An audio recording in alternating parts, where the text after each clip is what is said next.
सङ्काशं काश्यपेयं महाद्युतिं तमोरि सर्वपापघ्नं प्रणतोऽस्मि दिवाकरम्।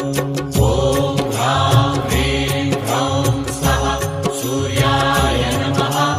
ॐ ह्रां ह्रीं ह्रौं स्वः सूर्याय नमः।